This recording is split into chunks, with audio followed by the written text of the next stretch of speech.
ایک سعودی نوجوان ہے میرا بہت جگری دوست ہے، اب تو وہ بھی نوجوان نہیں رہا، میں بھی بوڑھا ہو گیا. بہت زمانہ پہلے ہماری نوجوانی میں دوستی شروع ہوئی تھی. وہ پیٹرولیم کالج میں پڑھتا تھا یونائٹڈ اسٹیٹس آف امریکہ میں، اور انتہائی پاک دامن نوجوان تھا، انتہائی متقی. مجھے اس کے تقوی پر اس وقت بھی رشک آتا تھا. اس نے خود اپنا ذاتی واقعہ سنایا. خود میں اس کے گھر گیا تو اس نے کہا کہ آپ کو میں اپنی وائف سے بات کروانا چاہتا ہوں. آپ کو میں نے خبر بھی کی تھی کہ میں نے کس سے شادی کی ہے. اب میں مدینے لے کر آیا ہوں، چند مہینے یہاں رہوں گا. اس وقت میں مدینہ یونیورسٹی میں پڑھتا تھا. تو اس نے مجھے گھر پہ بلایا، تب تفصیلات سنائی اس نے کہ میں امریکہ میں جس ہاسٹل میں رہتا تھا، یونیورسٹی جاتا تھا، تو راستے میں 6 کلومیٹر کا ایک ڈسٹینس تھا، وہ بس سے ہم لوگ طے کرتے تھے. تو میں نے طے کر لیا تھا کہ میں بد نظری وغیرہ سے بچنے کے لیے میں پورے راستے قرآن کی تلاوت اور دعاؤں کی کتاب پڑھتا تھا، تاکہ ادھر ادھر میں دیکھنے کا موقع ہی نہ ملے. تو میں مستقل اپنے کام میں مگن مست رہتا تھا. میں نے معمول بنا لیا تھا. ایک لڑکی برابر مجھے واچ کرتی تھی، میرے قریب بیٹھنے کی کوشش کرتی تھی، مجھے چھیڑنے کی، بات کرنے کی کوشش کرتی تھی، مگر میں متوجہ نہیں ہوتا. اس نے شکایت کی، اور وہاں کا جو مزاج ہے تو باقاعدہ میرا میڈیکل چیک اپ کیا گیا کہ سم تھنگ از رانگ.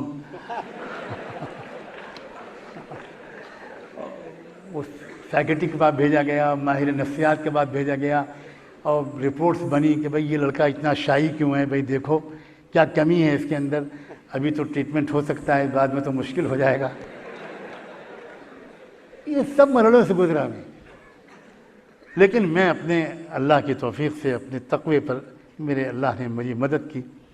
یہاں تک کہ اسی لڑکی نے مجھ کو لیٹر لکھا. 6-7 مہینے کی کوشش میں ناکام ہونے کے بعد اس نے مجھے لیٹر لکھا، اور لیٹر میں یہ لکھا تھا کہ میں ہار گئی، آپ جیت گئے. صاف صاف یہیں سے شروعات تھی کہ میں ہار گئی، آپ جیت گئے. اور اب اس جیت کا جشن منانے کے لیے آپ کو میں یہ بتانا چاہتی ہوں کہ میں لاسٹ سنڈے میں اسلام قبول کر چکی ہوں. کہ میں آپ کو مبارکباد دیتی ہوں کہ really you played a magic with me, you attracted me and I have no option. اور پھر اس کے بعد میں نے 3 دن تک بہت روزہ رکھا اپنے طریقے کے مطابق، اور مجھے اطمینان ہو گیا. پھر اسی لڑکی سے اس نوجوان نے نکاح کیا، وہ اس کا شوہر بنا، اور آج آپ کو بتاتے ہوئے اس بچی کے 3 نوجوان لڑکے امریکہ میں اس وقت سینئر موسٹ سائنٹسٹ بھی ہیں، تینوں حافظ قرآن بھی ہیں. اور ان میں سے ایک نوجوان لڑکا 25,000 حدیثوں کا سند کے ساتھ حافظ بھی بن چکا ہے.